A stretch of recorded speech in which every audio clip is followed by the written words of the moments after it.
Innal hamdalillah nahmaduhu wa nasta'inuhu wa nastaghfiruh wa na'udzu billahi min sururi anfusina wa min sayyiati a'malina.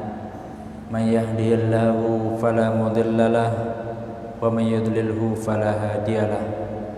Asyhadu an la ilaha illallah wa asyhadu anna Muhammadar Rasulullah, amma ba'du. Alhamdulillah, puja dan syukur kehadirat Allah Subhanahu wa taala. Di malam hari ini kita masih diberi kenikmatan iman, kenikmatan Islam, kesehatan, sehingga kita mampu melaksanakan ibadah salat maghrib secara berjamaah. Salawat serta salam tetap dilimpahkan kepada junjungan Nabi besar Muhammad sallallahu alaihi wasallam yang diutus untuk kita tauladani bersama. Bapak Ibu yang dirahmati oleh Allah, pada kajian Sirah Nabawiyah Rabu yang lalu kita telah membahas nasab Nabi Muhammad, dari Nabi Muhammad bin Abdullah bin Abdul Muttalib bin Hashim dan seterusnya hingga 21 nasab. Kemudian diteruskan lagi hingga Nabi Ibrahim, dan kemudian diteruskan lagi hingga Nabi Adam. Tapi dari sekian nasab yang paling diakui adalah nasab dari Nabi Muhammad ke Adnan, tidak melebihi daripada itu. Kemudian ada dua peristiwa besar yang terjadi pada masa kepengurusan Ka'bah oleh Abdul Muttalib, yaitu paman Nabi. Yang pertama yaitu digalinya kembali sumur Zam-Zam yang sempat dipendam oleh suku Jurhum ketika mereka keluar dari Mekah, diusir oleh Bani Kinanah dan suku Khuza'ah. Yang kedua adalah peristiwa pasukan gajah yang dipimpin oleh Abraha yang akan menghancurkan Ka'bah. Akan tetapi rencana itu digagalkan oleh Allah dengan dikirimkannya burung ababil. 5 pembahasan sudah kita bahas di periode yang pertama. Hari ini kita akan membahas pada periode yang kedua, yaitu kelahiran Nabi Muhammad hingga 40 tahun sebelum kenabian, sebelum diutus sebagai nabi. Ada beberapa pembahasan yang akan kita bahas, yang insya Allah akan kita cicil setiap hari Rabu ba'da maghrib. Hari ini kita akan membahas kelahiran Nabi Muhammad. Yang kedua, Nabi Muhammad disusui di Bani Sa'ad oleh siapa? Oleh Halimatus Sa'diyah. Kemudian peristiwa pembelahan dada oleh malaikat Jibril dan kembali ke pangkuan ibunda tercinta, yaitu Aminah. Kemudian di usia 6 tahun Nabi Muhammad ditinggal oleh ibunda Aminah. Bapak Ibu yang dirahmati oleh Allah, ini beberapa bahasan ke depan, bertemu dengan Rahibah Hira, menikah dengan Khadijah, dan seterusnya. Yang pertama, kelahiran Nabi Muhammad.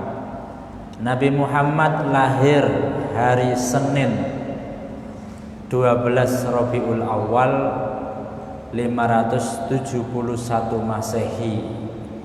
Ini adalah kesepakatan para ulama. Tapi di luar itu sebenarnya ada beberapa pendapat yang menyebutkan tanggal, bulannya sama tetapi tanggalnya ada beberapa perbedaan. Tetapi yang disepakati oleh mayoritas ulama adalah 12 Rabiul Awal. Nah, kemudian karena dahulu itu tahun itu sering diidentikan dengan peristiwa besar yang terjadi, dan ketika itu 50 hari sebelum kelahiran Nabi Muhammad ada peristiwa penyerbuan Mekah oleh pasukan gajah, maka disebut dengan tahun gajah gitu. Nah kemudian karena Nabi Muhammad ini lahir, orang besar lahir, itu ada peristiwa-peristiwa besar juga yang mengiringinya. Ini menurut beberapa sejarawan, yaitu ketika Nabi Muhammad lahir di bulan itu dan di tahun itu adalah bersamaan dengan 40 tahun masa kerajaan Kisra Anusirwan yang jatuh pada tanggal 20 atau 22 April 571 Masehi. Ini salah satu kerajaan yang cukup besar dan tumbang pada masa itu.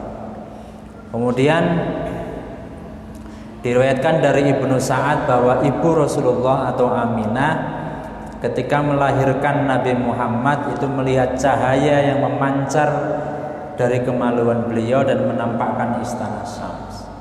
Ini diriwayatkan oleh Musnad Ahmad di beberapa tempat. Kemudian jatuhnya 14 balkon istana Kisra, padamnya api yang disembah oleh orang-orang Majusi ketika itu di Mekah masih ada agama Majusi. Kemudian runtuhnya gereja di sekitar Bahirah dan terkubur di dalam tanah. Ini beberapa peristiwa besar dan penting yang mengiringi ketika Nabi Muhammad lahir. Kemudian penamaan Muhammad. Nah, ada beberapa golongan yang ingkar Rasul, tidak mengakui Muhammad sebagai Khatimul Anbiya, karena di dalam Al-Quran dituliskan sayati min ba'di ismuhu Ahmad, akan datang setelahku, setelah Nabi Isa itu seorang nabi yang bernama Ahmad. Nah, tetapi di sini nabi akhir zaman kok dinamai Muhammad, sehingga ada kemudian golongan yang tidak mengakui Muhammad sebagai nabi. Mereka mengakui Ahmad sebagai nabi. Sehingga kemudian ada sebuah golongan yang memiliki nabi namanya Ahmad Musaddiq, ya. Pengikut Ahmad disebut dengan Ahmadiyah. Nah, itu dia. Karena mereka menafsirkan sayati min ba'di ismuhu Ahmad ini adalah bukan Nabi Muhammad, tapi Ahmad. Semoga di sini ada yang namanya Ahmad tetapi tidak mengaku-ngaku nabi. Abdul Muthalib memberi nama cucunya dengan nama Muhammad. Jadi yang memberi nama Muhammad adalah kakek beliau, Abdul Muthalib. Nama yang waktu itu terdengar asing di telinga bangsa Arab. Kalau sekarang kan dikit-dikit depannya mesti Muhammad. Muhammad siapa gitu. Nama saya saja Muhammad Arfan, Muhammad. Kalau dahulu nama Muhammad itu asing. Barulah di hari ke-7 Abdul Muthalib mengkhitan cucunya sebagaimana tradisi yang berjalan di tanah Arab. Jadi khitan itu sebuah tradisi yang dahulu sudah berjalan di Jazirah Arabia, kemudian disyariatkan oleh Islam. Ini ada beberapa pendapat. Ada yang mengatakan bahwa Nabi Muhammad lahir itu sudah khitan. Tapi ada juga yang mengatakan Nabi Muhammad lahir belum dikhitan.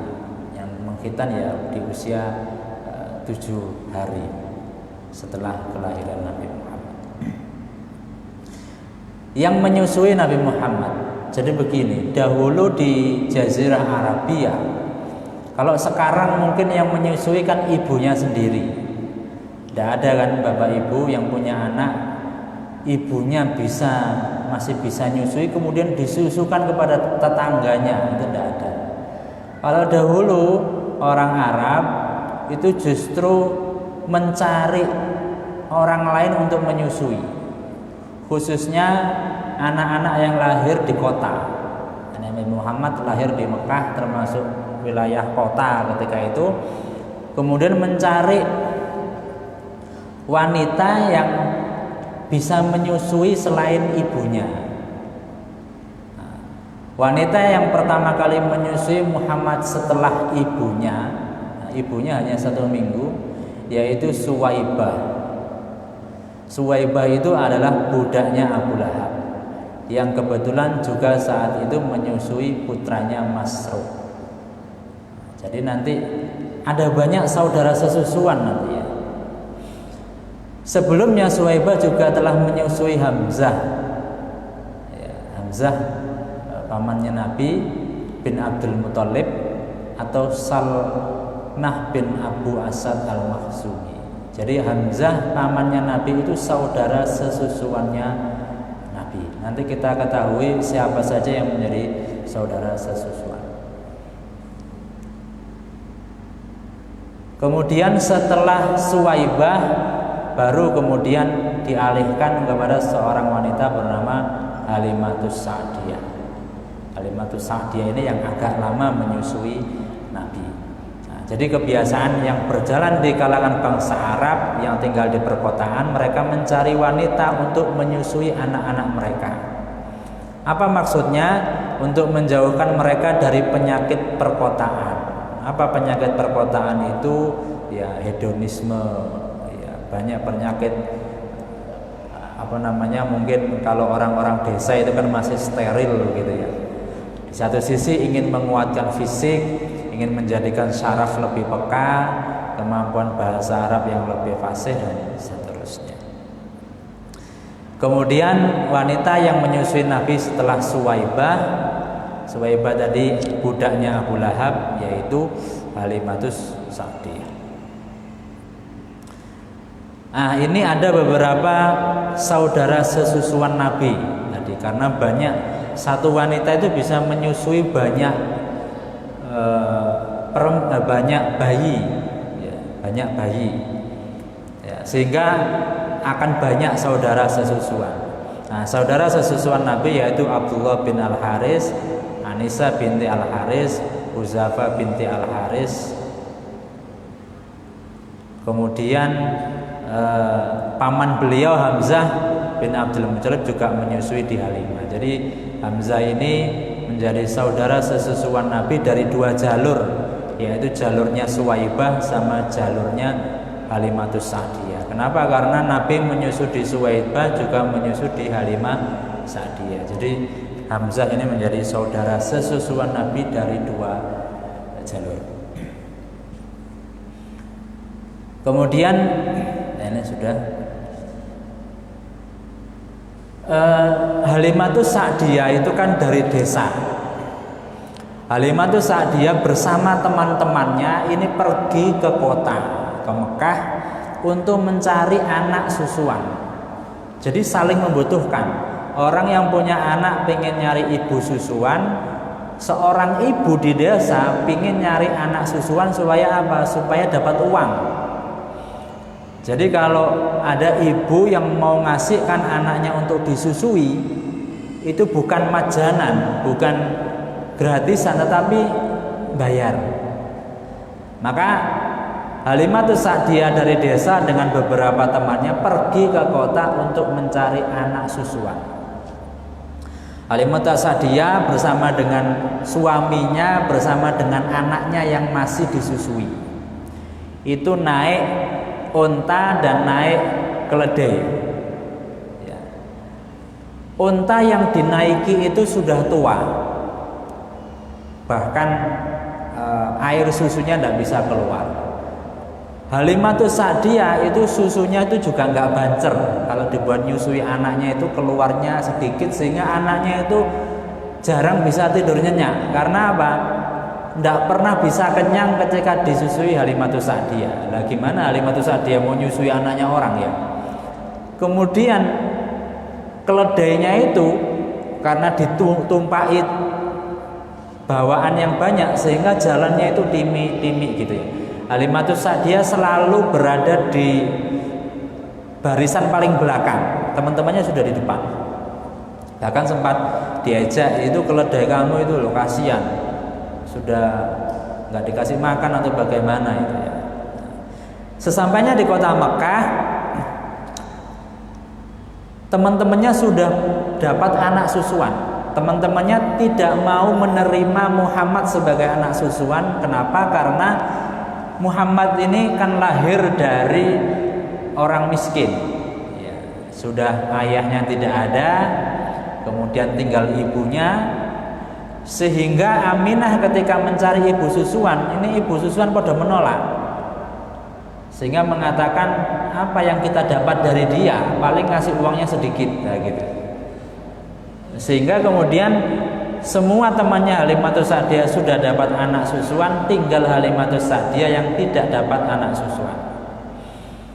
Akhirnya Halimatus Sa'diyah terpaksa, saya sudah jauh-jauh ke Mekah, nggak dapat anak susuan, bagaimana? Ya sudah, Muhammad saja saya ambil. Akhirnya terpaksa mengambil Muhammad sebagai anak susuan.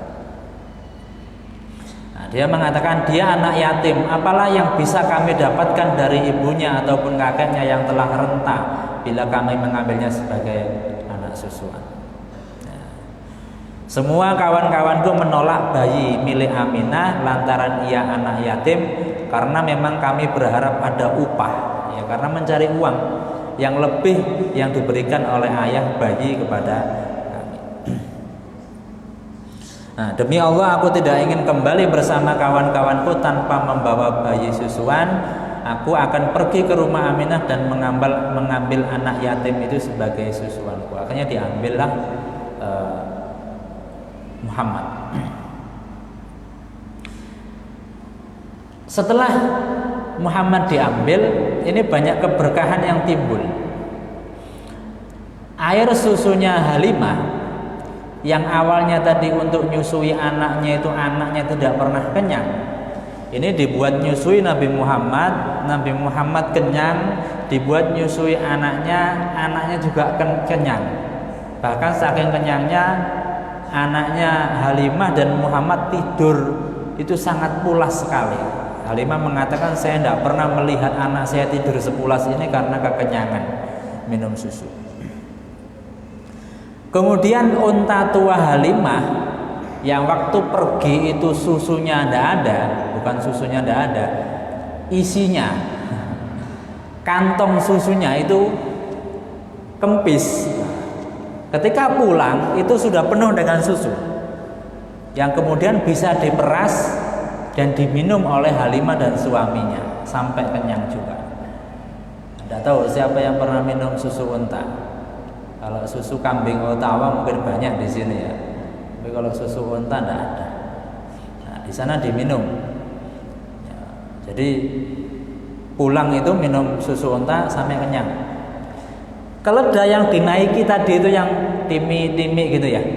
Pulang itu jalannya molo-molo cepat. Bahkan sampai teman-temannya Halimah itu yang awalnya di depan, sekarang Halimah yang ada di depan, yang berangkatnya di belakang, sekarang Halimah yang ada di depan. Karena unta dan keledainya berjalan cepat. Teman-temannya mengatakan, wahai Halimah, bukankah ini keledai yang kamu bawa kemarin? Sekarang jalannya cepat banget. Nah, kemudian Halimah itu di rumah punya kambing peliharaan. Kambing peliharaannya itu awalnya kurus, kemudian susunya tidak ada isinya. Setelah Muhammad disusukan oleh Halimah, kambing-kambingnya ini setelah pulang dari digembalakan itu susunya penuh dan dia mulai kembali gemuk.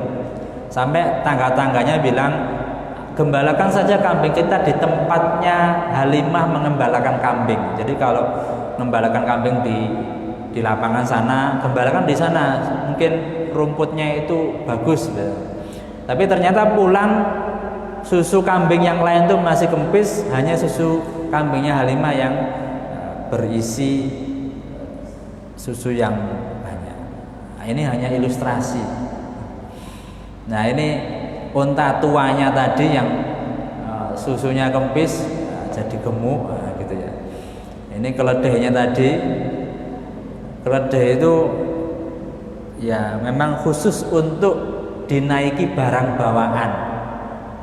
Jadi keledai itu kayak misalnya bawa barang-barang gitu. Naiknya di unta atau di kuda, tapi yang membawa barang bawaan itu keledai. Ini kambing-kambingnya yang gesit. Ini ilustrasi saja. Kemudian peristiwa pembelahan dada.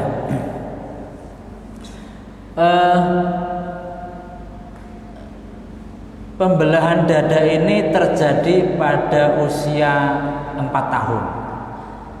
Jadi ceritanya begini. Setelah 2 tahun kontrak, ya Halimah Sa'diyah itu kan kontrak menyusui Nabi Muhammad 2 tahun. Setelah 2 tahun, otomatis Halimah mengembalikan Nabi Muhammad ke Siti Aminah. Tetapi karena keberkahan yang didapat ini, Halimah itu ingin memperpanjang kontrak, gitu ya. Setelah Halimah, saya susui aja Muhammad, gitu kan. Mungkin kalau dulu minta upah yang agak banyak, sekarang mungkin nggak usah upah juga nggak apa-apa, gitu. Karena dia mendapatkan keberkahan yang banyak. Akhirnya awalnya Aminah merasa keberatan, tapi karena dirayu, akhirnya mau. Akhirnya Muhammad dibawa lagi sama Aminah. Dari 2 tahun menjadi tambah 2 tahun sampai usia ke 4 tahun. Nah, di usia 4 tahun ini terjadilah proses pembelahan dada yang ketika itu Nabi Muhammad masih berada di Bani Sa'ad, yaitu di tempatnya Halimah Sa'diyah. Ketika itu Nabi Muhammad sedang bermain-main dengan temannya. Kemudian datanglah malaikat Jibril membaringkan Nabi Muhammad, kemudian membelah dadanya, kemudian mengambil hati beliau untuk dibersihkan. Nah, teman-teman sebaya Nabi Muhammad ketika itu takut. Wah, ada anak kecil dibuka dadanya kan. Akhirnya itu pada anak sesusuan semua itu. Lari kepada ibu sesusuan, bilang bahwasanya Nabi Muhammad bukan nabi ya, masih belum nabi. Bilang bahwasanya Muhammad telah dibunuh. Muhammad telah dibunuh, gitu kan. Karena tidak ada riwayat yang menjelaskan apakah kemudian keluar darahnya bagaimana, tidak begitu detail menceritakannya. Yang jelas dibelah dadanya, kemudian menghilangkan segumpal titik hitam yang ada di dada Nabi Muhammad. Kemudian setelah Jibril mencuci hati ini menggunakan air zam-zam dalam bejana emas, lalu mengembalikannya pada tempatnya dan menjahitnya kembali. Ini versinya banyak sekali cerita ini. Ada yang mengatakan mencuci dengan air salju, ada yang mengatakan mencuci dengan air zam-zam, dan banyak sekali riwayat yang menjelaskan ini. Nah, melihat kejadian itu, anak-anak yang sebelumnya bermain bersama Rasulullah berhamburan mencari orang tua susuan mereka masing-masing sembari berteriak, Muhammad telah dibunuh. Kemudian ibu sesusuannya langsung datang, mana Muhammad itu? Ternyata proses itunya sudah selesai dan Muhammad pun masih hidup dengan wajah yang lebih berseri daripada sebelumnya. Maka ibu sesusuan mereka yang lain, loh mana Muhammad, nggak apa-apa gini loh, tambah seger gitu. Mungkin kayak ya seger lah habis mandi. Nah, setelah peristiwa itu Halimah Sa'diyah itu ketakutan. Jawab kan bukan anaknya. Nanti ini ada apa-apa dengan Muhammad, saya bisa dituntut sama Aminah. Oh, ini bukan anak saya. Akhirnya dikembalikan. Mungkin kontraknya belum selesai ya, terus dibalik wae lah, kembalikan kepada Siti Aminah. Nah, kemudian dikembalikan di usia 4 tahun, kemudian bersama ibunya sampai usia 6 tahun. Bersama ibunya sampai usia 6 tahun. Nah, ketika itu ayahnya akan meninggal. Ayahnya Nabi Muhammad meninggal ketika usia kecil. Aminah itu ingin mengajak Muhammad ke makamnya Abdullah di Madinah. Akhirnya mengunjungi Nabi Muhammad yang kecil, masih kecil usia 6 tahun, diajak oleh ibunya mengunjungi makamnya ayahnya di Madinah, melakukan perjalanan sekitar 500 km, yaitu tidak naik pesawat, tidak naik mobil, tapi ya menggunakan unta dan jalan kaki. Setelah sampai di Madinah, tinggal sebulan di sana, kemudian pulang ke Mekah. Nah, dalam perjalanan ini ditemani oleh Abdul Muthalib sama pembantunya Aminah. Nah, ini kemudian setelah 1 bulan di Madinah, pulang perjalanan ke Mekah, ibunya Nabi Muhammad ini sakit. Aminah ini sakit dalam perjalanan. Semakin berjalan semakin sakit. Belum sampai Mekah, kemudian Aminah ini meninggal dunia, tepatnya di daerah Abwa. Abwa ini adalah sebuah daerah antara Mekah dan Madinah. Nah, di usia 6 tahun ini Nabi Muhammad sudah menjadi yatim piatu, sehingga kemudian Nabi Muhammad diasuh oleh kakeknya yang bernama Abdul Muthalib. Abdul Muthalib itu sayang kepada Nabi, kepada Muhammad. Ketika Aminah meninggal, sayangnya tambah. Ya, di samping sayang juga kasihan, ya, anak sekecil itu sudah ditinggal, meninggal ayah dan ibunya. Disinilah kemudian Nabi Muhammad besar bersama dengan kakeknya. Kemudian nanti usia 12 tahun diajak ke Syams bersama pamannya Abu Thalib. Mungkin itu yang bisa saya sampaikan karena sudah menjelang Isya. Insya Allah pada pertemuan yang akan datang hari Rabu kita akan membahas tentang bagaimana Abdul Muthalib mengasuh Nabi Muhammad. Kemudian setelah Abdul Muthalib kemudian meninggal dunia juga, Nabi Muhammad diasuh oleh pamannya. Kemudian nanti bertemu dengan Rahib Bahira yang mengetahui ciri-ciri kenabian. Nah, sebelum usia 40 ada seorang rahib yang mengetahui bahwa anak ini nanti akan menjadi seorang nabi. Kemudian menikah dengan Khadijah. Mungkin Bapak Ibu supaya tahu berapa mahar yang diberikan Nabi Muhammad kepada Khadijah. Insya Allah maharnya lebih banyak daripada mahar kita yang biasanya seperangkat alat sholat.